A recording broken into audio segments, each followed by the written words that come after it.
Thanks for joining us here at Boat Lagoon in the tropical island of Phuket, and I'm very glad to say that it is a stunning day. Absolutely blue skies, a few white puffy clouds, and we're very lucky to have some superb weather down here. The funny thing about the wet season here in Thailand is you do get the torrential rain from time to time, and we sort of remember that, and that makes the headlines. But you also get days like this, which have got a nice light sea breeze and blue skies. And I remember a time about 3 or 4 years ago where it literally lasted for about 3 weeks. These just magnificent days, even better than some of the high season weather. But I do recognise that it's been horrendous in parts of Bangkok, and they've had some of the wettest and heaviest rain that they've had on record, and particularly up near Rangsit, which is just north of the Don Muang airport, the original Bangkok airport, now the secondary airport that largely services the discount airlines. But we do have a lot to talk about today. And of course, a lot of the world, and particularly the people of the UK, are still in deep mourning over the loss of Queen Elizabeth II, the longest serving monarch in Britain, the second longest serving monarch in the world. In fact, King Bhumibol Adulyadej, Rama IX, the past king of Thailand, he's the third longest serving monarch in the world. So between those two, they served their people well, and will remain in the hearts of those people for forever. Anyway, we'll sit down and we'll have a chat as we walk into the venue. And yes, I'm again at Dean and DeLuca. They're not paying me to be here, but it just is very comfortable. Their 5G works very well in here. I've got a lot of your questions to talk about, to address, and thank you to those people that sent through those questions. And let's just check if people can hear me. Who's here today? They look like they're having a good time. They've been here for about an hour having a good chat. I think they just said, "Hey Gail, do you want to get together and have some breakfast?" "Yeah, sure, no worries." They probably didn't say that at all. Okay, how's that look? All happy? Okay, so I'll just restart that. Just getting all the technical start. Turn the microphone off. All right, here we are. Thank you very much for joining us. And we are, as I said, in Phuket on a beautiful Saturday morning. So I think Tim owns that place secretly, says Darwin. No, I don't at all. Loud and clear. Thank you very much, Andrew. And we say good morning to Nikki. I'm not sure if you're still up, Nikki, but thank you for saying hello. Francisco, we've got Frank from Thailand, Thomas Hardy, Alan, Thai Building, James, Larry, Gucci Jack. Larry, I think I might have mentioned you already. Anyway, all you people, thank you so much for joining us as we'll have a talk about some things. Now, I noticed when talking about the flooding that, of course, it's been widely reported, and that area north of the sort of the main Bangkok city called Rangsit, which is north of the Don Muang airport, has been battered for quite a few days this week and had severe flooding. A lot of these are sort of low-lying communities that border near or around the Chao Phraya River. So this week, and in fact I think the last couple of days, we've had water flowing down the Chao Phraya River. We've had very heavy rain in parts of the city of Bangkok, and we've had some very high tides in the Gulf of Thailand, which of course is sort of pushing water up the Chao Phraya River while water is trying to go down. So the water has to go somewhere. Of course, it is a major inconvenience, but people in Bangkok are largely used to some of these problems with flooding, and they just get on with their life as scooters going through water, half a metre deep. Let's go to a rather funny approach to this story, though, and if I can find it here. I'm going to ruin everything doing this, but anyway, here we go. The Nation did a report, and the headline said, Navy prepares 80 boats for Bangkok flood relief operation. Then the first paragraph in the story read like this: The Royal Thai Navy is readying a fleet of 80 boats to help push water from the Chao Phraya River into the sea to relieve the flooding in Greater Bangkok areas, according to the Vice Admiral. Well, I probably need to help the Vice Admiral understand the concept of irrigation, and that water will go from a higher area to a lower area. And although the 80 boats that the Royal Thai Navy has assigned for these duties, even if they all lean over the side and sort of put their paddles out, they're going to do sweet FA in pushing the water from the Chao Phraya back into the Gulf of Thailand. I have no idea why they let that particular headline pass by. But of course, if you read on through the actual story, it just talks about those 80 boats being put into the service of providing relief and getting food to people who are sort of caught in the floods. Yeah, even if they had a great big, thank you very much to Thomas, I think, if they had a great big plough on the front of the 80 boats, they would do nothing to help the situation.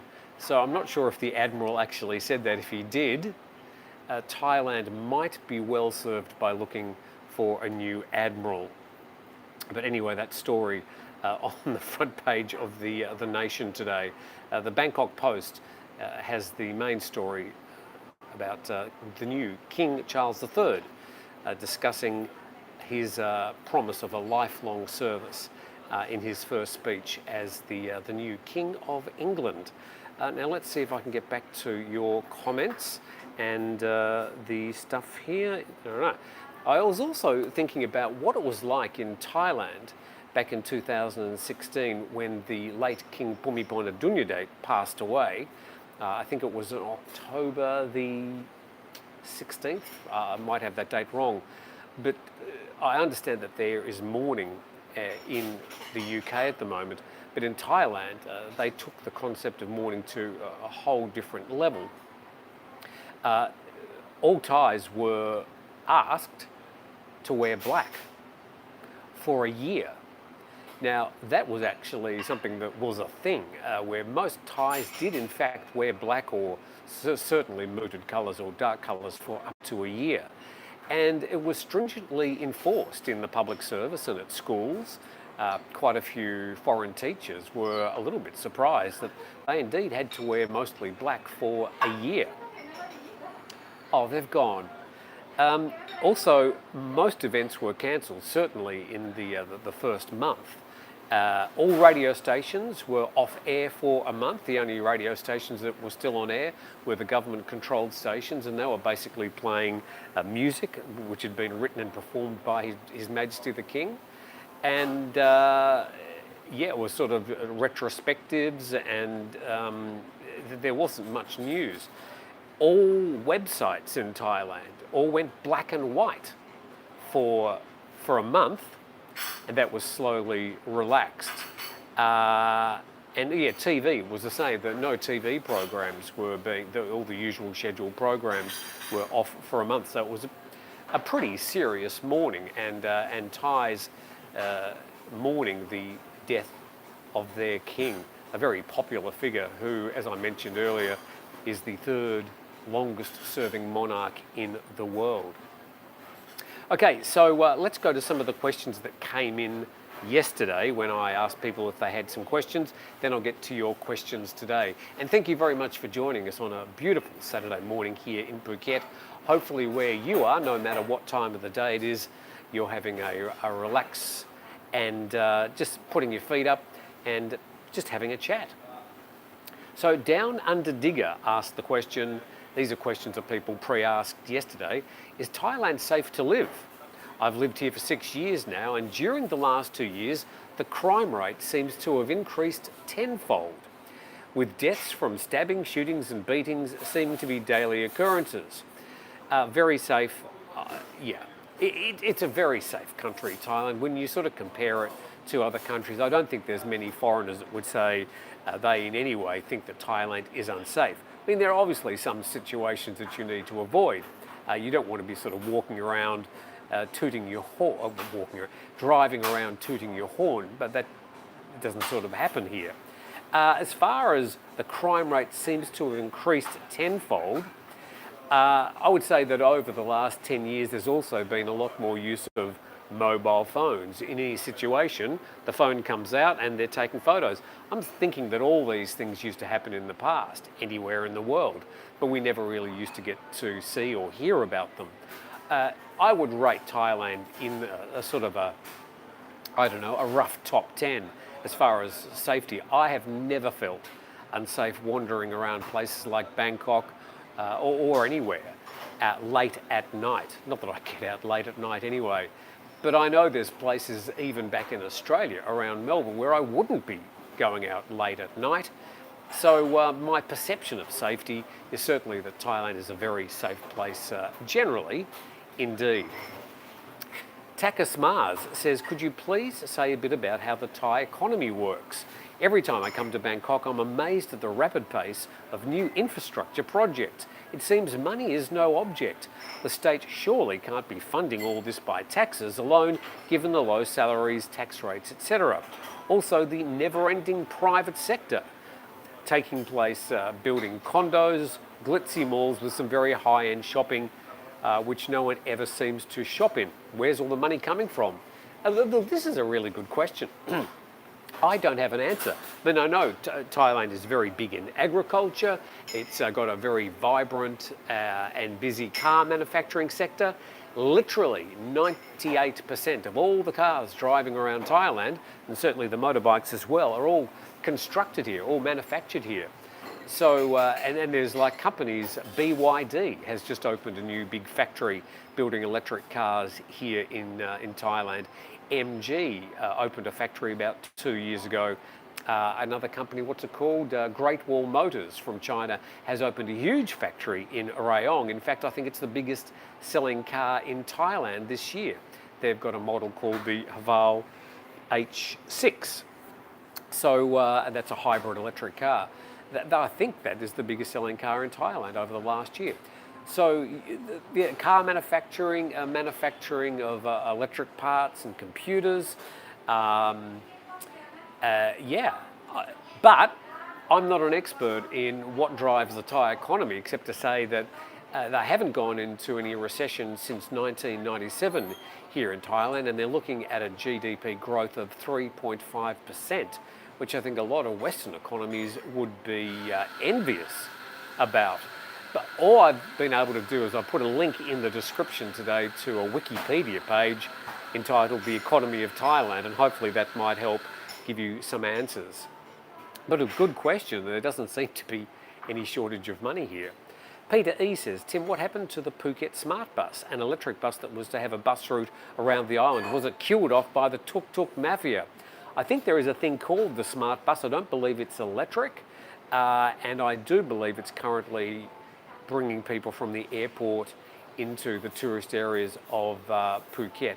I don't know any more about that. I would type the word Smart Bus Phuket into your Google machine and hopefully get some answers there. Okay, last time he said I used a tuk-tuk from Kata to Patong, cost me 500 baht, 800 return in the evening. I think you got a good price. Alan Smedley says, do you think that the downgrade of COVID will result in reducing mask wearing and or restrictions as in businesses requiring them?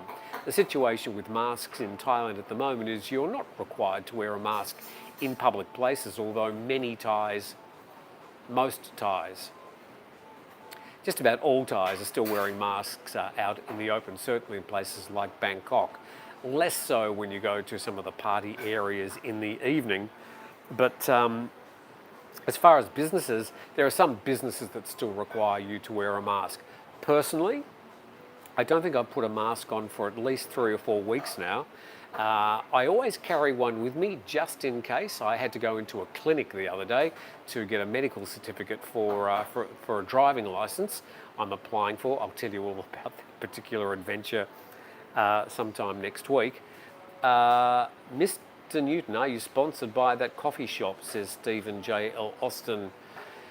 No, I'm not. I am definitely not sponsored by Dean and DeLuca, although I thank them very much for letting me use their Wi-Fi. What was I talking about? The driving license and masks.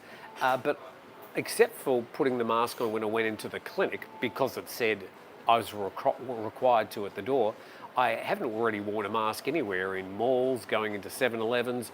Nobody seems to mind anymore, and I think we will slowly start seeing the Thais taking their masks off, or maybe not, I might be wrong. But I certainly am very happy to wear a mask if I'm told to, or if it's required by the business. As to what's going to happen by early next year, I have absolutely no idea. It'll take an announcement from the Thai government, please don't wear your mask, for people to stop wearing them. At the moment, they are still largely wearing their masks around. Set me free. Hi Tim, are you able to get Australian government pension if you're fully retired? Are there any regulations re superannuation for long-term stay overseas Australians? Well, look, the only way to answer that simply, Set me free, is to say it's extremely complicated. It depends a lot on your personal circumstances, on where you're deriving your income, how much that income is, how long you lived in Australia and paid taxes in Australia. It also requires, in many cases, for you to have spent the last 2 years of your life in Australia before you can access the pension. And it's also quite arbitrary in that once you leave Australia, they can cut you off from that pension. Now, I've done some due diligence on this. I'm not actually able to withdraw the pension. I'm not old enough yet to get the Australian pension. I'm assuming from the research that I've done that there is no way in hell that I'll be able to draw an Australian pension by living here overseas. Mr. Newton, your main man from Finland, like your company today morning, no have to do nothing. Yours, Kate. Hello, Kimo. Thank you very much from beautiful Finland. Lots of hearts there. Thank you very much.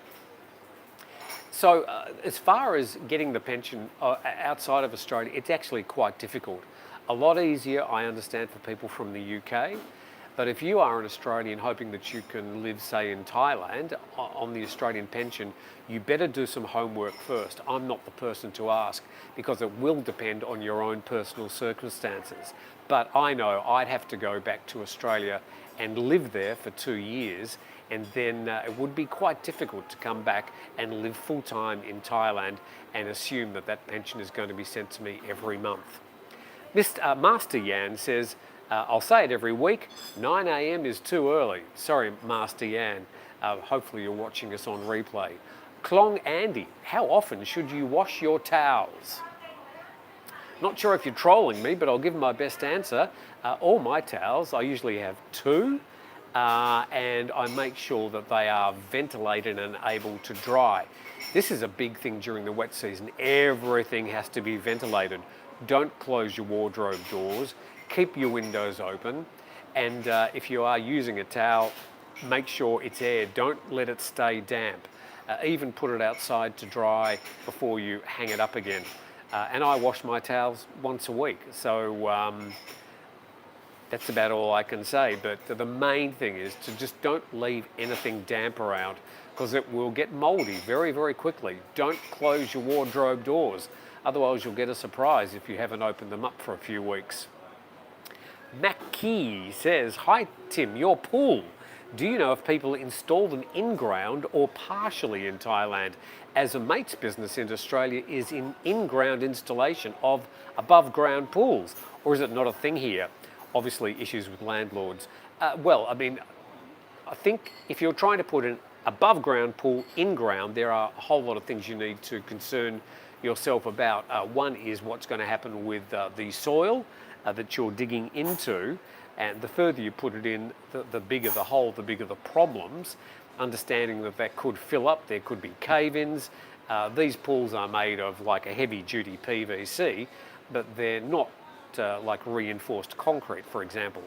So I would say the only issues in Thailand would be the torrential rain that happens from time to time and how that may impact and how you're going to drain away that water around your pool. Kevin Z, can you recommend which travel insurance company when I'll be coming this November for a 30-day trip.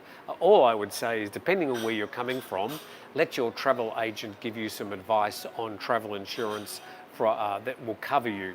It's usually travel insurance that is serviceable in your country and applicable for the places that you're going. Get some advice. So I'd ask your travel agent. I don't actually have any advice on travel insurance companies. I imagine a lot of it depends where you're coming from. Colin Redfern, do I require any jabs when I arrive in January? I'm fully vaxxed and will fly via Dubai. Well, as of now, if you're fully vaxxed, you can come into Thailand, no questions asked. Just show your vaccination certificates at check-in and in you come. If you're not vaccinated, at the moment, they do require you to have a PCR test or a supervised ATK test in the window of 72 hours before your departure to Thailand. And that's still in force as far as I understand, and I haven't heard or read anything about that not being enforced. By the time we get to January, it could be a whole different situation, Colin, so that's about all I can say. At the moment, you can just walk straight into Thailand. And that's all the questions that we had yesterday. Hopefully I've answered them well. Question from Dam1, Tim, did you meet the new king? No, I haven't. When having tea with Queen Elizabeth, I didn't have tea with Queen Elizabeth. I've met her twice. I've just shaken hands as part of a line, and she wouldn't remember me from a bar of soap. I just recall her being very polite and just sort of being told who I was and then politely smiling and walking past. But I didn't have tea with her, and I haven't met the new King Charles III. Very short lady, but a big sparkling smile, and of course I just lowered my head when I met her and said, "Hello, Mom," which is what I was told to say. Americans can continue to collect Social Security no matter where you live. Medicare, that's their federal health care, is not available outside the US. Thank you, Jack Fletcher. Reg Dunlop has a question. Are all the reservoirs back to normal or full capacity in Phuket? They were almost empty at the end of 2019. Wow, yeah, there were a few years, 2017, 2018, 2019, when some of the reservoirs in Phuket were absolutely empty, or empty from serviceable water, and they were having to ferry water in. Phuket's got 3 reservoirs. That was very, very critical. But I can say at the moment they're all full. In July, we had twice the amount of the average rain here in Phuket, and it looks like the rain that they've had in Bangkok has been record-making. I'll try and get some more statistics about that, but certainly this wet season has been very wet. Okay, let's just backtrack a bit and see if I've missed any important questions. By the way, thank you very much for joining us. I hope I'm able to answer a few questions, and it is great to have you with us. How many people we got watching us? It's 94 thumbs up. Oh, 294 people. How do you do? Thank you for joining us. Cheers. Question from Robbo in the Bay. Tim, are the buildings around the marina private condos and available for rental? Yes. Boat Lagoon. Is it Boat Lagoon? Yes. Not particularly cheap to live here. They've got a whole complex of sort of old mock Sino-Portuguese shop houses. I'm just looking at them. In fact, I can lift some points and show you. Can you see them there in the distance? There you go. Sort of the mock Sino-Portuguese, the shop houses there, which they go for, I think they start, if you want to do a monthly rental, you could be paying 40 or 50,000 baht as a sort of a starting gambit. But yes, they're mostly privately owned, and there's a commercial places up for rent. They've also got some quite palatial places a bit further sort of out of town, a bit further sort of away from the, they've got some big houses here as well, but it's quite a popular community and people enjoy living here. A lot of teachers which service a lot of the schools in this immediate area. Need a sign behind Tim's corner. Well, actually, this is a different corner from where I was last week. I'm actually trying to come up with a different format for the Saturday morning program, and I'm looking for a faithful number two who can help me, because there's so much to do here when I'm talking to you, or reading the questions, and it'd be good to have someone to banter with. Or I'm actually looking at a way where you could talk with me, like a talk back on YouTube, but there's a few technical issues involved in that, and I'm pretty stupid, so I don't know if I can figure that out, but I am trying to come up with something a bit more interactive. Tim, what is the closest BTS station to where you are at? Well, as far as at the moment in Phuket, there's no BTS station here at all. When I'm in Bangkok, my apartment is closest to the Asok BTS station, which is along the Sukhumvit line. So it's around about a 200-metre walk, so I'm used that quite often. May Her Majesty Queen Elizabeth II rest in eternal peace. God save the King, says Bobby Crush. Have the King of Thailand announced that he will be heading to the UK to pay his respects at Queen Elizabeth's funeral? No, I don't believe there's been any official announcement from His Majesty the King of Thailand in regards to the death of Queen Elizabeth. I note that the government, the Prime Minister, visited the British Embassy yesterday and paid his respects and delivered a message to the British Ambassador, and that an official note has been sent from the government of Thailand to Buckingham Palace. But I don't know, but I haven't read anything about an official announcement from His Majesty the King of Thailand. Fair question. Sunscreen for your melon, Tim. Yes, I've actually got something to tell you about that in coming days. Morning all from a very damp Mai Jo, says the chairman. Mai Jo, I don't know where that is. Oh dear, they're going to try to move water with propellers again. Good morning, Tim, from Niagara Falls in Canada. I've been to Niagara Falls on the US side. Very pretty part of the world. I just remember it being very, very cold. I was there obviously in the winter. The boats will have to have a plough at the front, yes. Okay, let's go to the latest questions and comments. Okay, drinking vodka. No. This is H2O. No ice. Ma'au Nam Kang. Good morning, all 224 people, says Frank in Thailand. Which part of Phuket is that place in, says M. Maranta. Okay, Phuket is a very large island. I mean, some people, I think Phuket is Patong, and that Bangalore Road is about 17 kilometres long. Bangalore Road is around about 150 metres long. It's a tiny portion of Patong, and Patong is only 3% of the island of Phuket. There are many different dimensions of Phuket. It's got 32 beaches, it's got a rainforest area, it's got hills, mountains, trails, and 4 or 5 key residential areas, which are all quite unique and different from each other.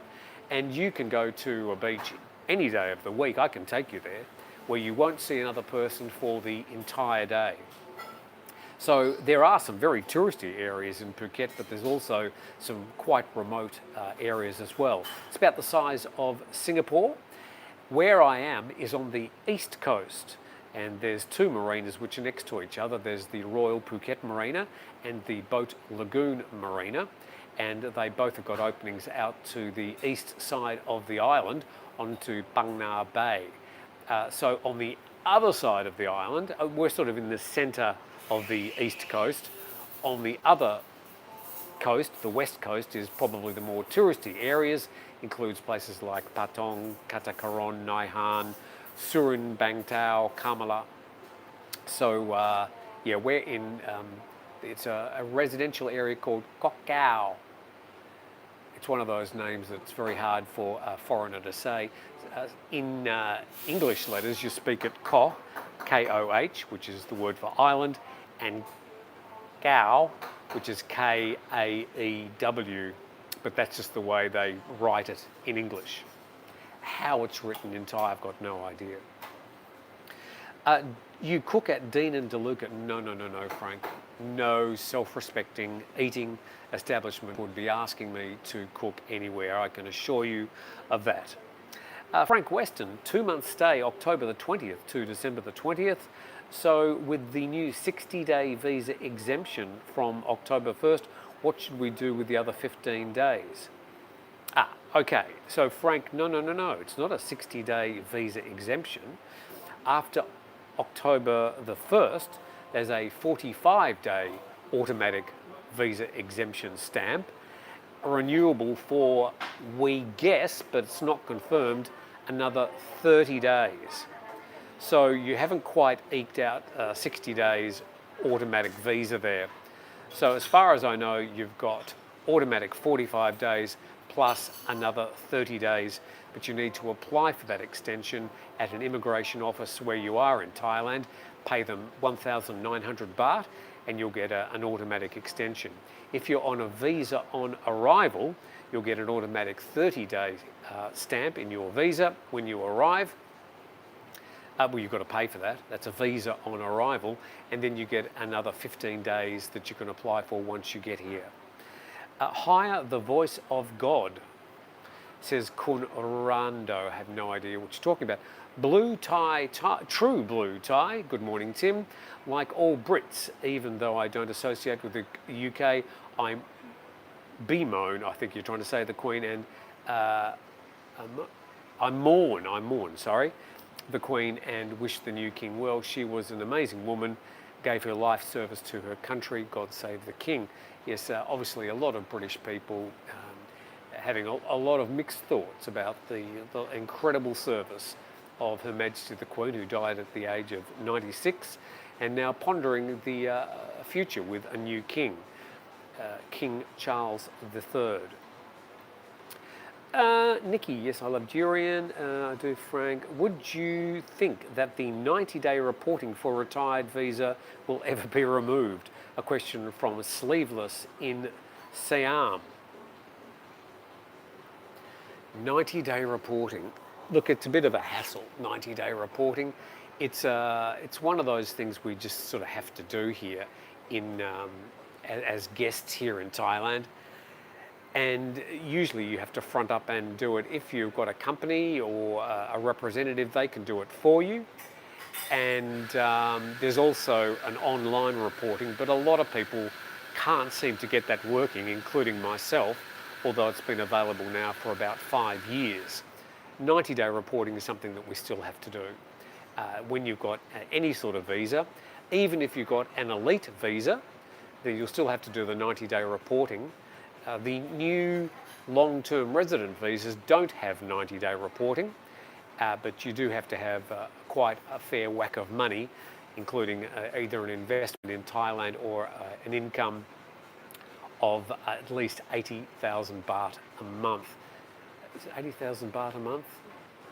I might have my facts wrong on that. But anyway, the long-term resident visas, which we spoke about last week. I should put a post, by the way, a link in the description about those as well. You won't have to do the 90-day reporting. But elite visas still do, but they do it for you. So for those of us that just apply for a marriage visa or a retirement visa, the OA visa, or a business visa, or an education visa, you'd still have to do the 90-day reporting. So many watching, don't forget to hit that thumbs up, says Nikki. Thank you, Nikki. Thank you very much. Thumbs up from me. Frank Weston, I dreamt of running away from a farmer with a big fork. I was a white rabbit. What kind of animals do you become in your dreams, Tim? Frank, go and have a chat to a medical professional. I don't dream that I'm an animal, ever. 80,000 USD a year. Okay. Yeah, look, I won't talk anymore about the long-term resident visa. I don't have that information in front of me. I will put a link in the description after the program if you want to have a look at the requirements of that, but they are quite hefty. Yes. Okay, agents will do a 90-day reporting for a small fee, and that's correct. So you can get an agent, or if you've got a business or a company, the company will do that 90-day reporting for you quite often. Digital nomads, what visa? Confusing. There is part of the long-term resident visa. One of the visas will serve people who could be described as digital nomads, but they do have to have quite a hefty annual income, and they do have to, or if they don't have that amount of income, they do have to invest some money into the Thai economy. Tim, are you sure only 2,000? Okay, so yeah, Dark Brother, I'm not correct with my, I think it's $80,000 a year is the minimum amount of money that you need to be earning for a lot of these long-term visas. Had a prostate exam. The doctor gave me the thumbs up, says Ian McNamee. Good for you, Ian. I hope he took you out for a drink first. Does the 90-day cost money? No, the 90-day reporting is free. Is it more expensive to live in Bangkok or Phuket? A question from Larry, not the cable guy.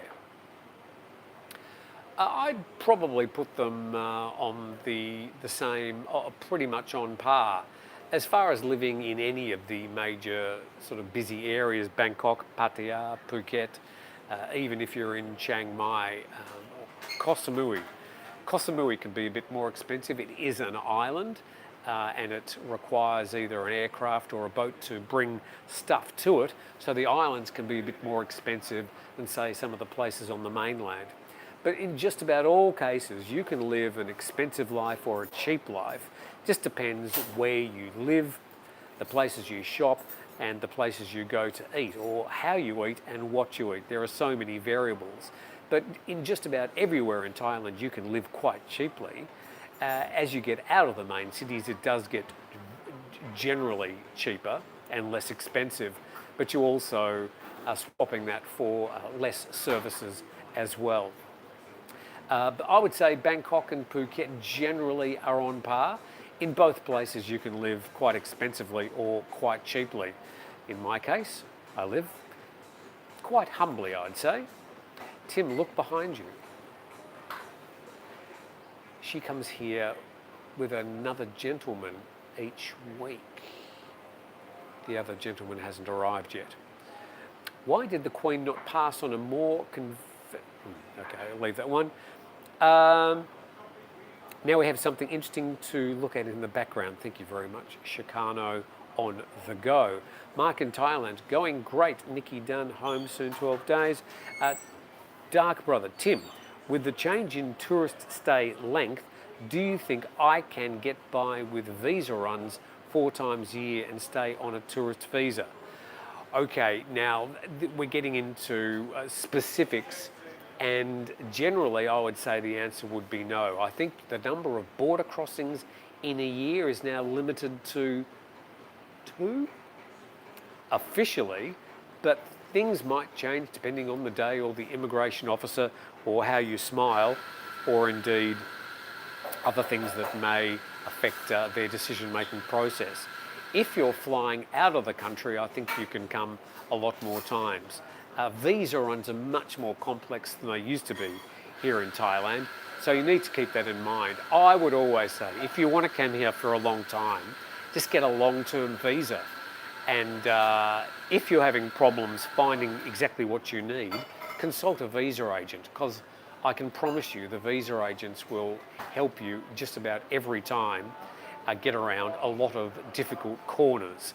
And if you don't quite qualify officially, the visa agents may be able to find a way to get that paperwork done. That's what they're paid to do by you. And those visa agents pay the immigration department quite a lot of money each year to be able to do deals with them.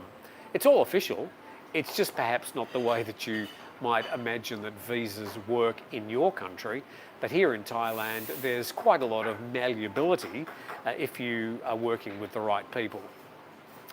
So always work, if you want to get a long-term visa and you can't seem to fit into any of the criteria, consult a visa agent and you'll find that they'll probably find a way to be able to get you able to stay here at a price because you'll pay them for their service. Marigold Hotel. Call there and say you want to do TNT there. That'd be a great idea. TNT India. I think everybody wants to see you there. Tim, you need a reader like Carmen, the voice of God in the Tiger Days. Carmel, I think it was. Yeah, I do actually need someone to read the comments, and it would make it a lot easier for me. But she's working for the Tiger, not me. Pattaya says, Kun Tim, are you taking us with you on your scoot experience, also sharing your hometown of Melbourne? Yeah, look, I will be in Melbourne from October the 12th till October the 26th, and I'll be all over the place trying to do a daily show, which is going to be complex. But yes, I'll certainly have the camera out and trying to share with you some of the different experiences. He's arrived. Alert the media. Don't take life so serious. Look, Nikki, they're all talking to each other. Early wakey tomorrow. Got a bail. Thanks, Tim, and adios all. Thank you, Gucci Jack. I think the lady in the background is texting your live chat right now. She may well be. Dark Brother, Tim, why don't you set up a super chat like the other Thailand live streamers? Okay. Super chat is basically a way that you can make a donation. I suppose there's no other word for it. And I have not yet qualified for super chat. I've also sort of decided that I'm not going to do a super chat, partly because YouTube will take a third of the money that you've generously donated. I may set a project and I may set up some payment system whereby people could become involved. But at the moment I'm trying to fund this, keep it free for everybody. I don't actually want to introduce memberships, but I'm sort of working on monetizing the channel. Google do make it very difficult, and I'll explain the verification process that I haven't yet been able to fulfill. So at the moment, I'm not getting a red cent for doing any of these programs on a daily basis. Although the channel is monetized, I can't be paid. It's partly because I've got an Australian passport, I'm living in Thailand, and it goes on and on and on. So I don't want to introduce Super Chat, but I may introduce something else which is project-based on some other website or some other form. But thank you for the recommendation. Federation Square would be a good spot, or the MCG, says Rachel Masters. I actually don't think I'll be going to the middle of Melbourne. I think from the airport I'll pretty much be heading down south to the Mornington Peninsula, which is about an hour south of Melbourne, where the remnants of my family live, and where I served all my young days. And then also heading further south to a place called, no, I won't say that, but down on the Gippsland Lakes, where I'll be on a little place all by myself with number one and a whole lot of koalas and kangaroos, and spending some time there with some good friends, and then probably driving along the coast from Gippsland all the way up to New South Wales, where I'll meet some friends, do a little bit of business, and then make my way back to Phuket. Do you miss Australia, Tim, says Frank Weston? Well, no. To use the words of the Peter Allen song, I still call Australia home.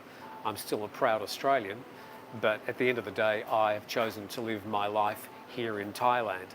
No, I don't really miss Australia. I spent 50 or so years there. It's a great place, and of course I have some fantastic memories, and everything that I am is largely due to the fact that I was brought up in a very lucky and privileged upbringing in Australia, in a very beautiful area just south of Melbourne. But at the end of the day, I've chosen to live in Thailand, and I do love Thailand, and I do love living here. And when my family and friends ask me the question, when are you coming home? I always tell them, I am home, I'm here. So when I go back to Australia, I remember last time, it was 2019, I remember at the airport just having a chat to number one and said, looking forward to getting home. And I meant it. I was looking forward to getting home to Phuket here in Thailand. We both say you are the most sincere presenter around. Thanks for that. Thank you, Frank. Thank you very much. Surely we can get a few more thumbs up. It's free. Thank you, Nikki, for all your hard work on my behalf. Go to Mornington in the afternoon. Yes, I'll probably, I'll be staying in Mount Eliza. That's where my sister lives. And good morning, Trish. So I'll be heading to Mount Eliza and staying with the family for a few days before heading down to the Gippsland Lakes, where I still intend doing my daily program, although I'm not quite sure how I'll be doing that because I'll be tempted with sailing and a whole lot of other activities that I could do besides reading out the Thai news. But anyway, I'll do my best. It'll be interesting to see your view on the changes to Australia. Mackie, it's quite interesting that you say that. I noticed quite a few changes when I was there last time. Not necessarily very pleasant changes. The main thing I really noticed in Australia by how expensive it is to live there now compared to my life here. But doing those comparisons, it's cheaper this and that's more expensive here, and they're sort of odious because there are so many things to compare. But at the end of the day, it will always be the place I was born. It will always be central to my heart and the way that I love. And some of my family are still there, although my parents are both dead now. I'll always call Australia home. I won't move back there. I'll be living out my life here in Thailand. Okay, what else have we got to talk about? Okay, I did get a message during the week about what do I think about the passing of Queen Elizabeth II. Some people noted that I've mentioned before that I sort of a confirmed Republican as far as Australia is concerned. And some people made a few derogatory comments on our program yesterday about the passing of Queen Elizabeth II. And I said, it doesn't matter what your views are politically on republicanism or monarchies, the Queen of England has served her country with astonishing grace and professionalism and dignity. And that needs to be recognised no matter what your feelings are.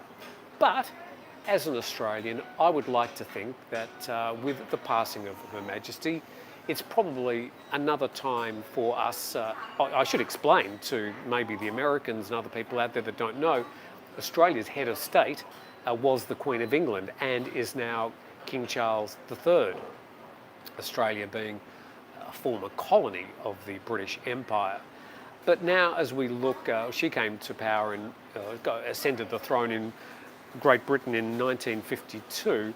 It's now some 70 years later and Australia has moved on, as has the rest of the world. And I would like to think that any Australian that is born has the opportunity to be the head of state of their own country. That situation doesn't exist at the moment. There was a referendum, I think in 1996, asking Australians if they wanted to become a republic. The question was confused, I think, by those that wished to keep the situation the way it was, principally the Prime Minister at the time, John Howard, by asking people to vote for one type of republic or the other. And it was the question of how the republic would be formed that I think confused a lot of people and left the vote with a keep Australia the way it is, except for the Northern Territory. But I think if you ask that question again, given the change of circumstances, the answer might be different now. But it's not as if I see anything changing. There will still be very close links between Britain and Australia. Australia, I imagine, would stay in the Commonwealth. But like Singapore is a republic, but it remains in the Commonwealth as well. So Australia, I imagine, would, of course, remain in the Commonwealth, and those traditional links between Britain and Australia would remain. The only difference being that the person who becomes the president, I imagine they'd be called, could be an Australian. Personally, I don't think that that person should be elected. I believe that person should be, as is the Governor-General, who represents the Queen in Australia, a person who's served their country, is non-political, and is nominated and elected by a joint sitting of Parliament. The Governors-General of Australia have all been very fine representatives, and I think it's those sort of people that we'd like to see as our presidents in the future in Australia. But these are questions that Australians, well, including myself, will have to decide in the future. Whether there's a change or not, I'm not going to lose sleep over it.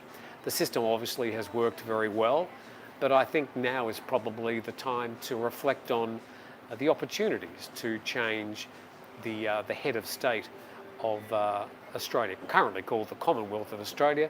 Perhaps in the future it might be called the Republic of Australia. Okay, Queensland is better than Vic, says Thailand. Well, I love Queensland. I'm not going to get into where's the best place in Australia. I just happen to be born in that particular part of the world. It does have some vicious winters and I'll never miss those.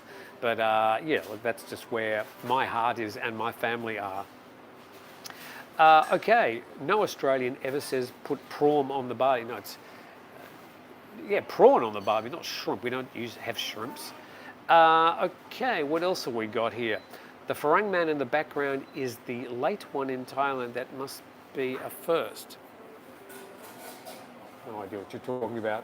Beautiful springtime down under, says Pattaya. Good to hear. Just give any money earned to charity. Well, yeah, this is talking about Super Chat. Again, the fact that YouTube are taking a third of your money donated to me or to a charity or anybody, I think is a problem. So I'm trying to find something that is better for you and more useful to me as well. Please fund my wife, says Nong Wosu. I'll never get your name right, I'm sorry.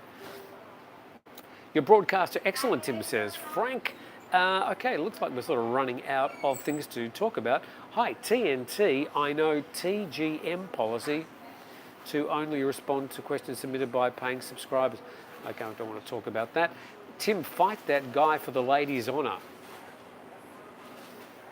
No. No. Okay, what else have we got, people? Okay, finally, clear skies in Rawai. Yes, we've had a few wet days earlier in the week in Phuket, but glad to see it's changing. Are you seeing many EVs charging points in Phuket? Actually, yes, Don. Don Bennett says, talking about EVs, the car I'm just picking up in a couple of weeks is a hybrid. So it's got a small petrol engine in it as well as the electric drive chain. So it doesn't require a charging point. But I have noticed, even when I went to Central the other day, there were 2 or 3 charging locations that they've just put there in recent times. And some of the petrol stations, gas stations if you're from America, they are also starting to install the charging points as well. There are now a few pure EV cars available from the brand that I'm buying, the Great Wall Motors. I'm buying I'm changing, but that's not the story. But they have got, what's it called? The Good Cat, which is a pure EV car, quite a cute little car. And really nice to drive too. That's a pure EV and will need charging. So yeah, I'm starting to see a few of them. A long, long way from being what I would call convenient, but at least I'm starting to see a few of them. If you are buying an EV in Thailand, you probably need to get a map showing you where those places are, because they're not as plentiful as in other parts of the world at this stage. But EVs, I think, will become much more popular quite quickly, given that quite a few of them now are being manufactured here in Thailand. We'll do 3 more questions. What do you think? We'll see how we go. Are golf carts legal on the road in Thailand, M. Miranda? No, they're not. Frank says goodbye. Bye, Frank. I love my BMW, says Nikki Dunn. That's nice. I wish I could afford one. Actually, I'm very happy with the car I'm buying. And I think the days of saying this car is better, there's so many of the cars feel very similar to drive these days. There's not the big differences in driving characteristics and sounds and things that we used to almost be able to differentiate with cars. A lot of the cars being built these days are all very, very good, and it's more, I think, the price points that remain important, and also the options that you have available in the cars. The car I'm getting has got literally everything, including a humongous sunroof, which I really, really love. The Good Cat price, I think the Good Cats are around about, I could check, it's about 900,000 baht, I think. It might be a bit more for the higher, but I think they start around 900,000 baht. Question, hi Tim, have you noticed a pickup in tourism over the past month, and what nationalities have you seen arriving the most? A question from Dimitri. Well, earlier in the year there was a lot of Russians. That stopped, and that is going to be increasingly difficult for Russians. Thai were talking about starting flights in October. That's probably not going to happen. That's flights from Russia. So Russians and Chinese, no. There are some Russians here in Phuket. Some of them have been here before the whole Ukraine situation blew up, or Russia invaded Ukraine. But generally there's not that many Russians around. Indians and Middle Eastern tourists are the most numerous in places like Pattaya and also here in Phuket. So I think Indian and Middle Eastern tourism will drive the largest numbers of tourists for at least the next 3 or 4 months. What happens over the high season, we're yet to see. Certainly there will be the constant trickle of Australians, although Jetstar, the cut-price airline owned by Qantas, has had a hellish couple of weeks with up to 4,000 passengers, 4,000 plus passengers being stranded trying to get back to Australia or from Australia on their way to their destinations around Asia, mostly centred around their Dreamliner, the Boeing 787 fleet. They've got half their fleet out of service for a number of reasons, and probably bad management is at the core of this. With these planes, they really shouldn't have half their fleet out of service in any circumstances. Tim, have you actually opened the car's sunroof yet? Yes. And not that I haven't bought, I've bought it, I just haven't got it yet. So, but yeah, when I was actually going for test drives, I loved having the sunroof open, and it operates by voice. Interestingly, you have to speak in Thai. So I've learned how to say sunroof open and sunroof close in Thai. A lot of the car is voice activated, which is quite fascinating. You have to be careful what you say. If you say the wrong thing, the car might come to a screeching halt. Hello, Mr. Q.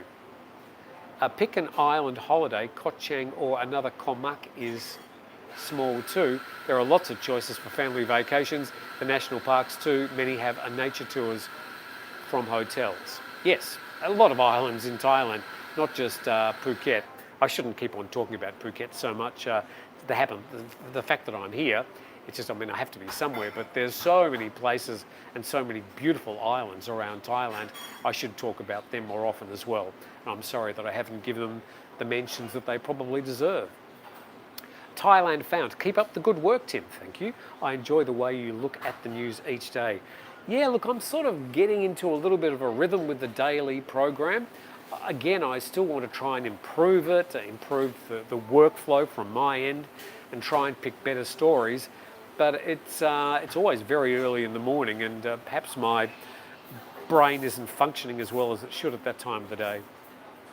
I see Korean Air is starting flights to Phuket again in October, says Sleeveless in Siam. Yes, a number of airlines now returning to Thailand, and good to see. It's basically Bangkok and Phuket that are receiving the international flights at the moment. I'm not sure that any international flights are going to Utupao at the moment. Somebody might like to tell me. Nor Samui. I'm not sure if there's any direct flights into Samui at the moment. I think you have to still fly into Bangkok and then via Bangkok Airways into Samui. Time to wrap up, Tim. Okay, Ian, I will. Make sure you get your Thai words correctly, otherwise you might open the door instead. That's right, I'm thinking that I'll have to be very careful what I say. Okay, so yes, you're probably right, Ian. Get off, you're right. Tim, first time in the country, Hua Hin or Pattaya, which is better for an American family? Husband, wife, and 9-year-old son. Look, if you're asking my opinion, I'd probably head to Hua Hin. There's a sort of a dynamic there. It's a bit of a growing community. It's a newer community. Pattaya is a bit of a one pace, and it is derived and set up for one particular thing, which it does very, very well. And it does have areas where you sort of can get away from the hustle and bustle of the main sois in the main Pattaya area.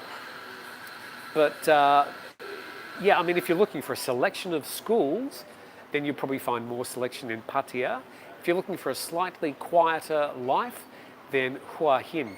Hua Hin's about 3 hours drive from Bangkok, and Pattaya is around about 2 hours drive from Bangkok, and the airport even closer than that. But honestly, the only way you can make these decisions is don't make any decision before you come here. Come here and spend a week in Hua Hin, spend a week in Pattaya, speak to the locals, and then you can make a qualified, good decision. Don't make a decision on anything I recommend or anything that you read on the internet. To move, a big move like that, you do need to really visit those areas and have a look around for yourself. Tim, you're such a natural. Non-stop conversation.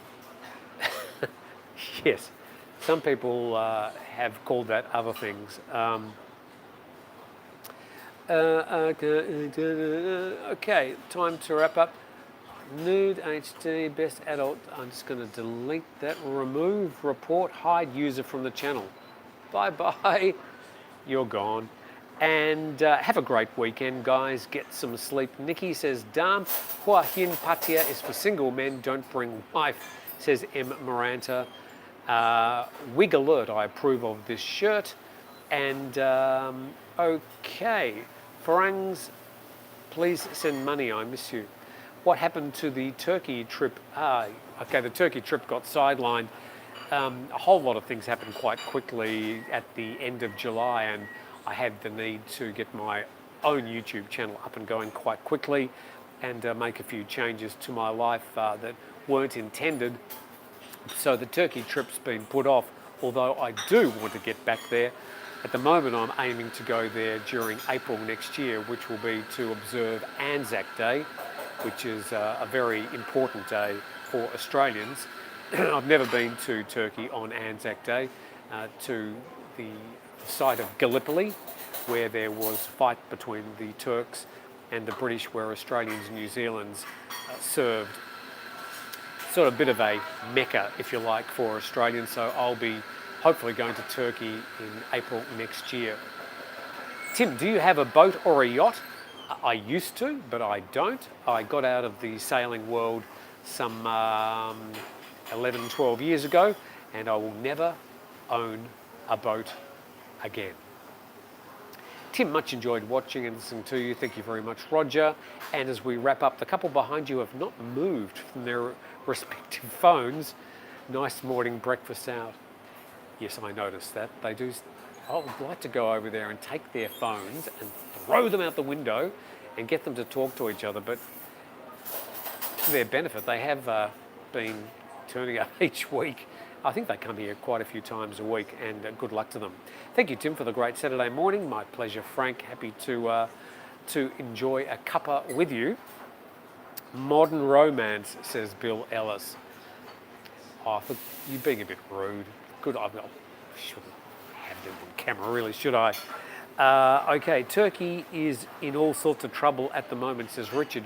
Yeah, I understand their economy is in a bit of a mess at the moment, but it's still a beautiful place, and a place that a lot of Australians would like to visit for a whole lot of historical reasons, and also because it's just one of those up-and-coming tourist areas in Europe. So I do want to go there. Okay, enjoy, Nikki. Stay safe, and don't. Yes, That's right. Pattaya says they're watching TNT on their phones. Yeah. And with that, I'd like to say thank you very much for joining us. Look, I really hope you have a fantastic weekend. It's been great having a little chat with you this morning. But it is time to go, and I've got to mow my lawn. And that's not a euphemism. I do actually have to mow the lawn. I've got to give the pool a clean today. I'm painting the driveway. Again, not a euphemism.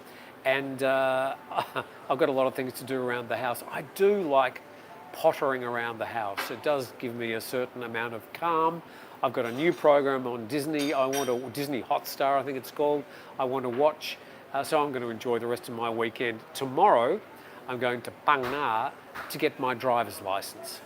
And that adventure is something I look forward to reporting to you sometime early next week. Certainly I'll have my camera out, I think, but I'll tell you all about that in coming weeks. Okay, more pool pics, please. I am the pool boy. I'm sorry, Pad Thai. Have a great weekend, says Nikki. And Bobby says goodbye by saying, God save the King. And it is a time of great sadness for a lot of people from the UK. And I understand what you are going through. It's also a time of renewal. It's a new era for the people who have, most of them, never known any other monarch other than Queen Elizabeth II. So time for renewal, time for a change. Let's hope it all goes in your favour. But from Phuket, TNT signing out. Thanks for joining us on a Saturday morning, and we'll look forward to seeing you on our daily TNT program next Monday.